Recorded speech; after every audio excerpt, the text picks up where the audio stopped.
دوستان عزیزم، درود و مهر. امیدوارم حال دلتون عالی باشه. اگر عاشق غذایی هستین که با بادمجون درست میشه، این ویدیو رو از دست ندین. یک غذای خوشمزه با چند ترکیب ساده که طعمش محشره و هم خاص و هم آسون درست میشه. ما برای این غذا نیاز به سیب زمینی داریم که سیب زمینی رو طبق تصویر برش بزنید و بعد از اون بریزید داخل قابلمه و آب بهش اضافه بکنید. مقداری هم نمک بریزید و بذارید تا سیب زمینی کاملا بپزه و بهتون پیشنهاد میکنم دست به کار بشین این غذای فوق العاده خوشمزه رو درست کنین که مطمئنم هر کی بخوره عاشقش میشه. و حالا میریم سراغ بادمجون. ببینید برای این غذا شما میتونید هم بادمجون رو پوست بگیرید و هم میتونید مثل من پوست نگیرید.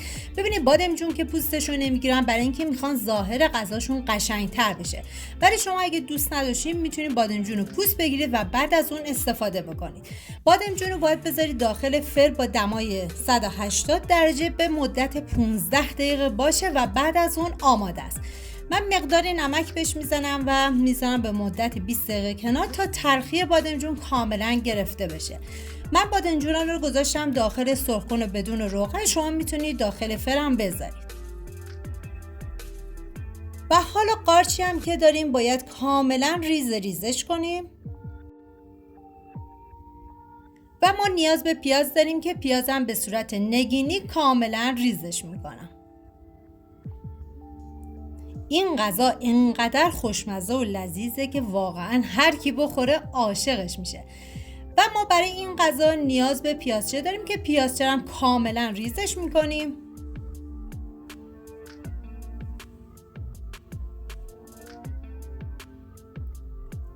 واقعا جای تک تک شما دوستان عزیز خالی. حالا مواد آماده کردیم میذاریم کنار. داخل ظرف تخم مرغ که داریم میشکنیم.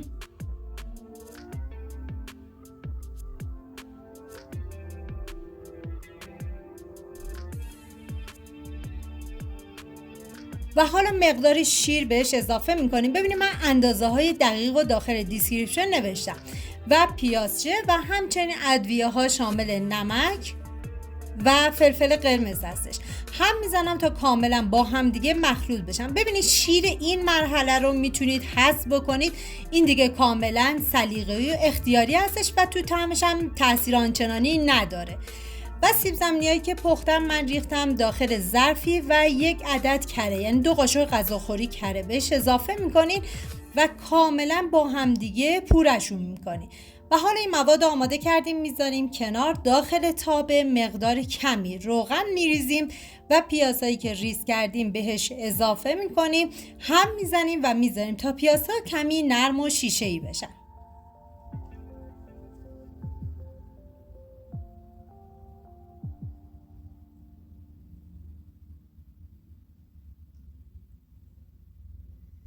و حالا ادویه ها که شامل نمک، پودر گشنیز، فلفل سیاه و من پودر گوجه فرنگی استفاده کردم و شما میتونید پودر گوجه فرنگی رو حذف کنید. این دیگه کاملا سلیقه‌ایه. هم میزنم و میذارم ادویه ها تف بخورن و عطر ادویه ها آزاد بشه و بعد از اون قارچی که ریز کردیم و به پیاز اضافه میکنم. هم میزنم و میذارم به مدت 10 دقیقه این قارچ کاملا آبش کشیده بشه و بعد از اون سرخ بشه و زیر حرارت هم به هیچ عنوان کم نکنید که قارچ بیش از حد آب میندازه. و بعد از اون دیگه آماده شده و من میذارم تا کمی خنک بشه و بعد از اون به سیب زمینی پوره شده این مواد رو اضافه میکنم.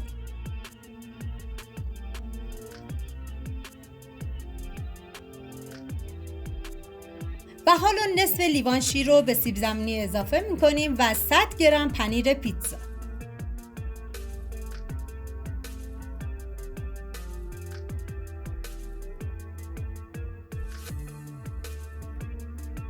حالا همه مواد رو با هم دیگه مخلوط و یک دستشون میکنم.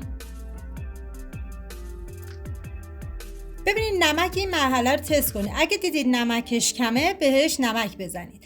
و بعد از اون ظرفی که میخوام بذاریم داخل فر از مواد آماده شده میریزیم